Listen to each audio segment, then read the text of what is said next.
De fato, meus amigos, quando entramos involuntariamente numa discussão sobre essa questão da igualdade dos sexos, que é uma reivindicação muito mais presente, ou quase 100% presente na pós-modernidade, portanto, isto era tema, vamos dizer, era ponto pacífico, vamos dizer, era algo que nem se discutia, nem entrava em discussão, essa questão da igualdade entre os sexos há cerca de 50, 60, 100 anos atrás.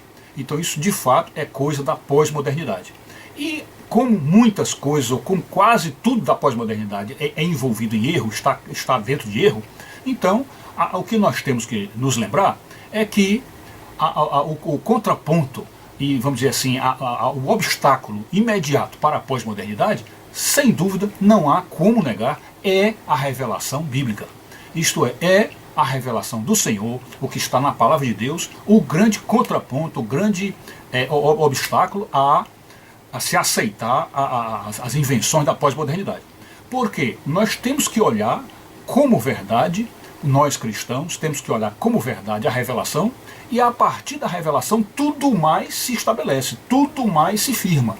Então não há como deixar a Escritura, não há como abandonar a Escritura para seguir o que a modernidade diz. Portanto, o que nós temos que nos lembrar, e que vem da Escritura, é que o mundo inteiro jaz do maligno, e o príncipe deste mundo é o pai da mentira. Então, sendo o príncipe deste mundo o pai da mentira, então, evidentemente, a pós-modernidade ficaria envolvida numa grande mentira, uma mentira que ninguém seria capaz de perceber, de captar e de vencê-la, e por isso 99% da humanidade seria enganado, à exceção dos cristãos, e principalmente os cristãos que estivessem atentos a isso, porque há muitos cristãos também enganados. Então 99% da humanidade estaria enganada, e este engano iria sendo passado aí para as gerações daqui para frente, as gerações futuras. Porém, vamos agora pontuar, vamos agora entender bem por que a Escritura Sagrada é este contraponto. Vejamos bem. Observem que a ideia de igualdade entre os sexos, ela não se sustenta nem mesmo dentro dos conceitos mais abalizados da ciência. Sem levar em conta, mesmo sem levar em conta que os corpos de homens e mulheres são diferentes, completamente diferentes, sem levar em conta isto, observe que no todo da estrutura do homem, da estrutura ontológica do homem e da mulher, há diferenças gritantes. Diferenças gritantes.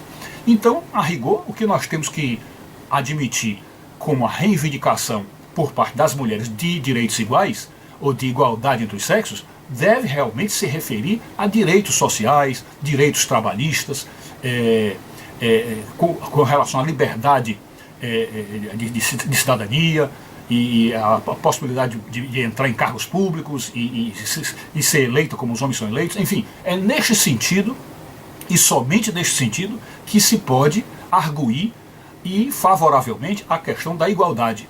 Porque de fato não há razão nenhuma para que uma mulher não possa ser eleita a um determinado cargo, que uma mulher não possa concorrer a um concurso, que uma mulher não possa dar o seu voto na eleição, que uma mulher não tenha os direitos de uma carteira de trabalho como o homem tem. Então, nesse sentido aí, homens e mulheres são iguais perante essa lei dos homens e devem ser 100% iguais para que a humanidade, para que a sociedade caminhe bem.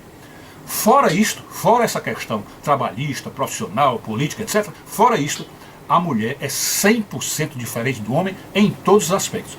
E o que mais nos chama a atenção agora, para a gente pontuar bem isso, é que sendo nós cristãos e partindo do princípio da Escritura como a verdade absoluta do Senhor, então a Escritura se contrapõe como inimiga da visão feminista do mundo.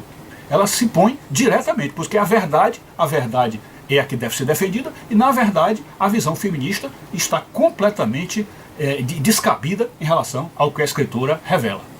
Nós sempre dizemos isso, e vamos deixar aqui na descrição o link para um livro que todo cristão deveria ler, e que também há uma indicação nossa dentro do nosso site, que é o livro que uma mulher cristã, uma esposa de pastor cristã, ela faz um resumo e uma coletânea bem feita de versículos bíblicos e de entendimento bíblico sobre essa questão da posição da mulher, e nós vamos deixar aí o link na descrição.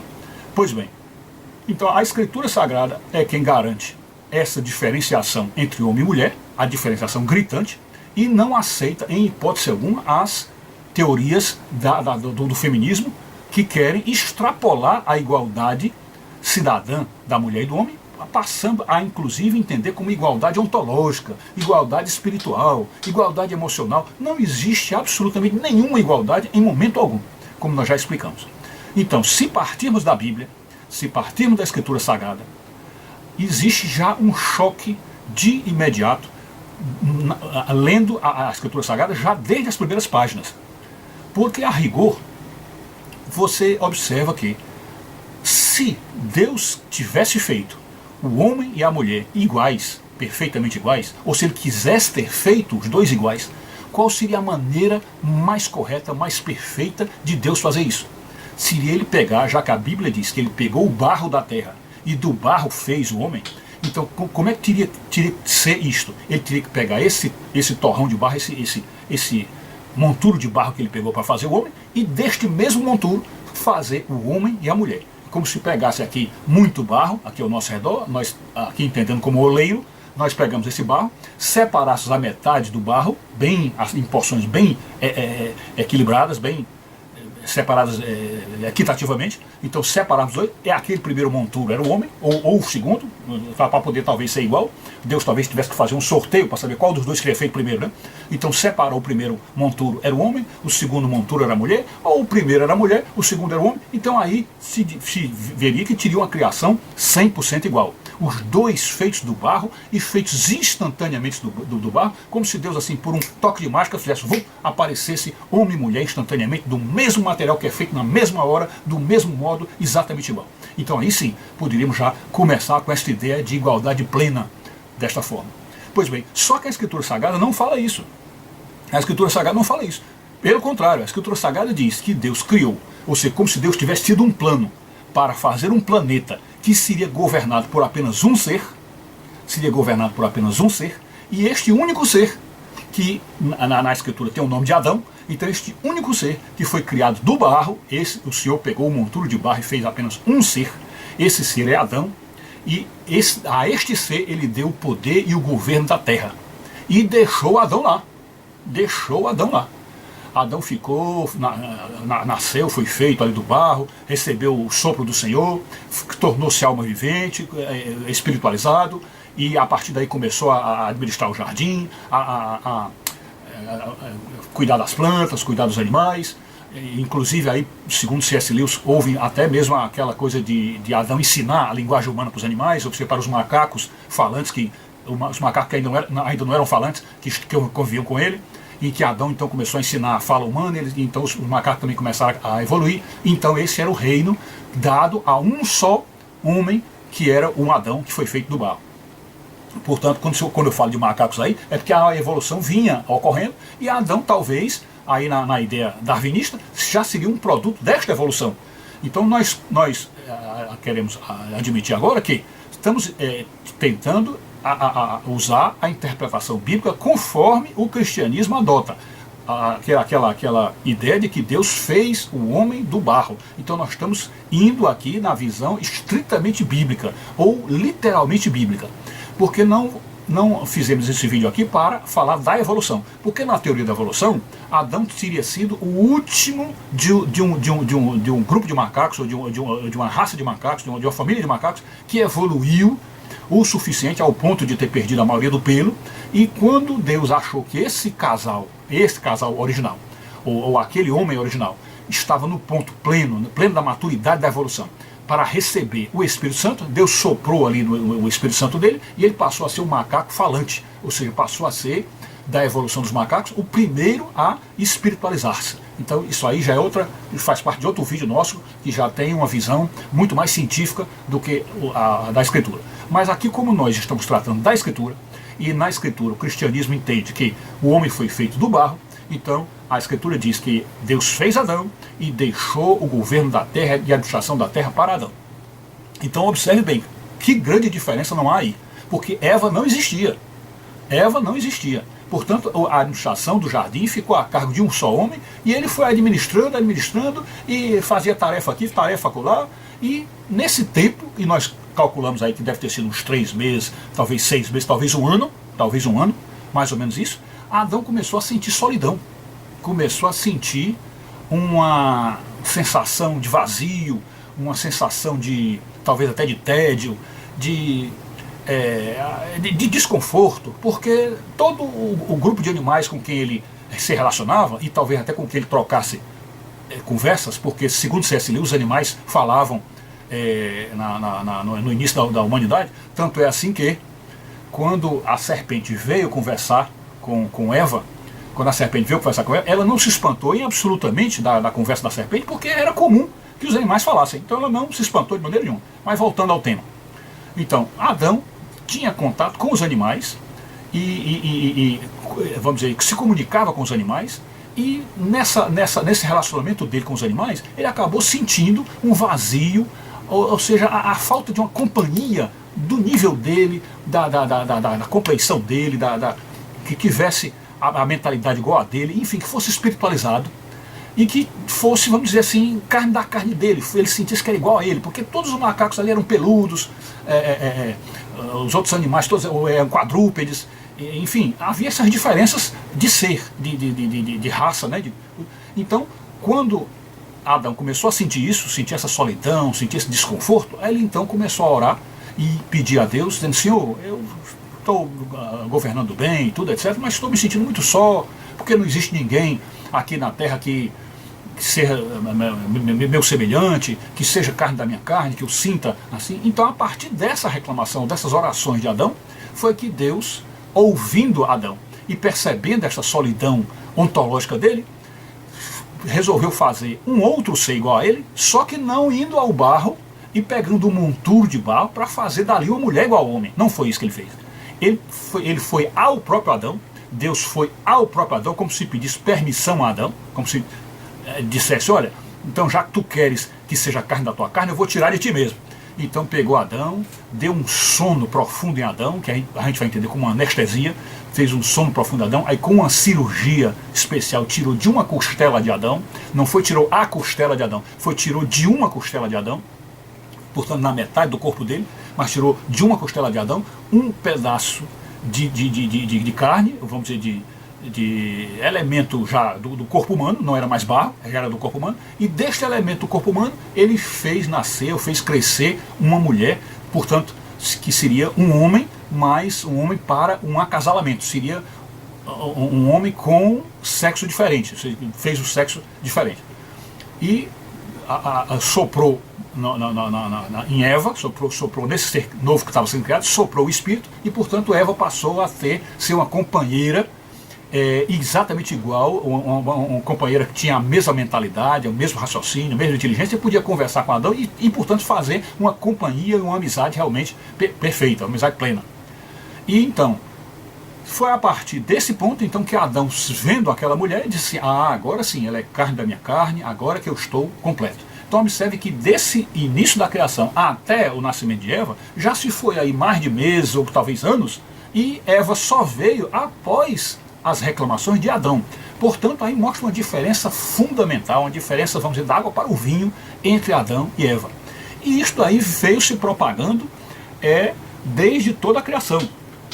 Aí a Escritura Sagrada, quando menciona sobre a Eva, a Escritura Sagrada também diz outro ponto que mostra a diferença absurda dela para o Adão. A Escritura Sagrada diz que Eva era um auxiliar idônea para Adão.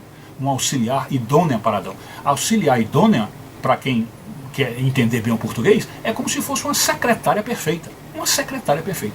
Então, a auxiliar idônea é aquela que vem trabalhar para lhe ajudar com perfeição. Então ela ia fazer um trabalho para ajudar Adão de uma maneira perfeita e até de modo assim mais incansável, porque eu acho que a mulher tem muito mais vigor para trabalhar, tem muito mais disposição.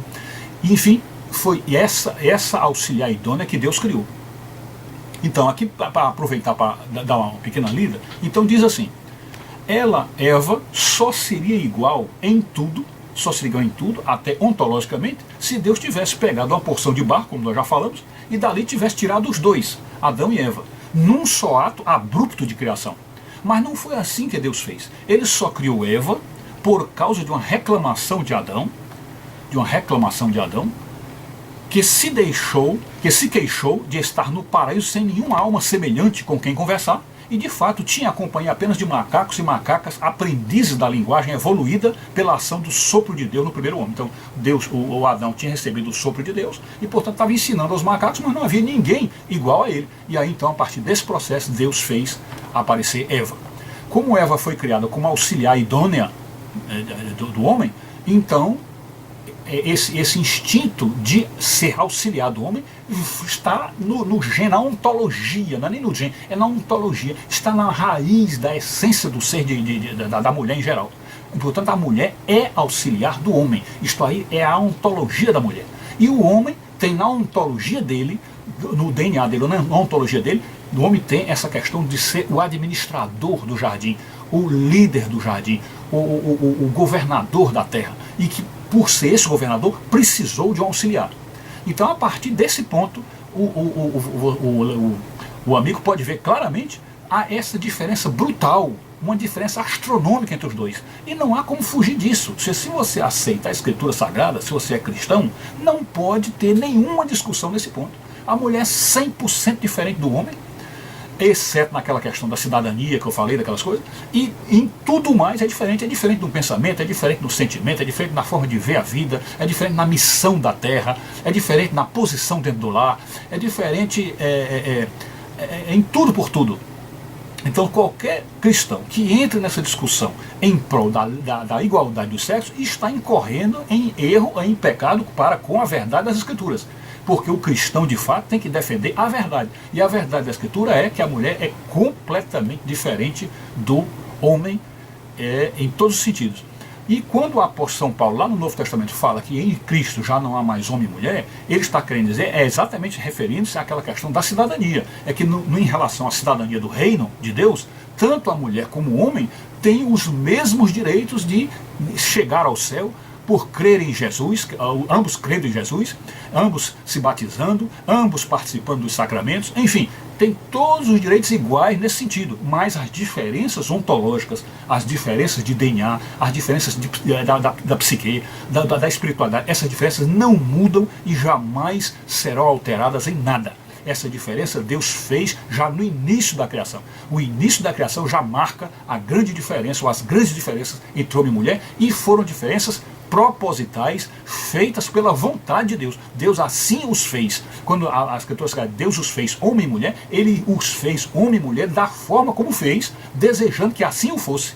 Então, quando a pós-modernidade vem falar de igualdade entre os gêneros, entre os sexos, ela está indo de encontro, ou confrontando a Escritura Sagrada, rompendo com essa verdade e amando do pai da mentira, que é o dono deste mundo, que quer transformar o mundo numa Sodoma, onde as mulheres simplesmente usem dessa pseudo-liberdade para se tornarem prostitutas ou haver essa promiscuidade, e por isso acabando completamente com a hegemonia e essa diferença dos sexos, e portanto fazendo com que a moral cristã desapareça, e com isso também desaparece a verdade bíblica, e o mundo então aí está correndo para o inferno. É isso.